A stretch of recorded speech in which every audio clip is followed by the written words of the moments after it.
exposarem matemàtiques. Vale. Adrià, m'estic avorrint. Jo també. I si mos portem malament per sortir de la classe?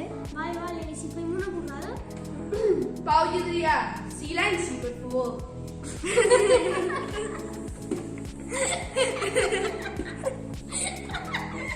Això que us fa com de gràcia, ho podria compartir de classe.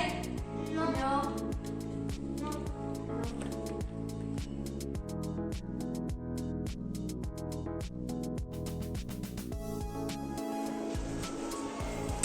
Ara que som de fora, què podem fer? Oh, mira la que he agafat. Oh, són rotuladors! Podem pintar la paret. Vale.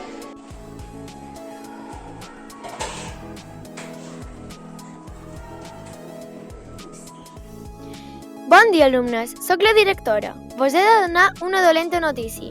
Ahir, quan la senyora de Fenet va anar al bany per fer-ho net, es va trobar en què la paret del bany estava bruscament pintada.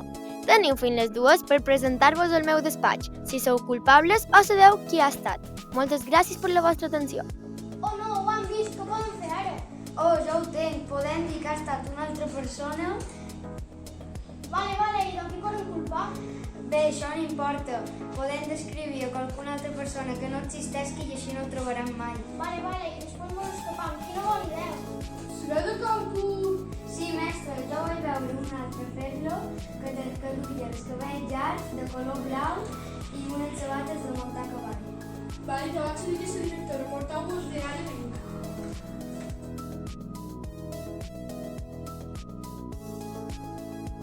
Per on sortim? Per la porta de darrere, serà més fàcil. Aneu, ràpid!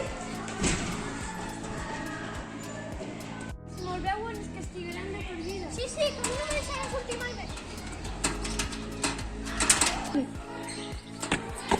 Què feis aquí? Que pensàveu que no sabia que trobàveu alguna cosa. Oh no, ara què farem? Hola. Hola, què feis aquí? Què ha passat aquesta vegada? Pues mira, que aquest no sé per quina raó s'intentaven escapar mentre jo te venia a dir qui suposadament havia pintat el bany de l'escola. Ja doncs fem moltes coses dolentes i la darrera vegada vos vaig avisar de que hi hauria una conseqüència dolenta. Així que jo crec que el més just és que estigueu expulsats. Així que esteu expulsats. Bon estat. Així acabada la història, n'Adrià i en Pau varen poder aprendre la importància de que l'amistat no sempre és el més important. I així ho varen fer. Ells eren els alumnes més excel·lents de la seva aula en tots els cursos que els varen quedar. Varen ser expulsats de l'escola i mai més li varen tornar a cridar l'atenció ni a renyar ningú professor i tampoc es varen ficar ninguna baralla. Eren els millors estudiants de l'escola, així els deien les professores.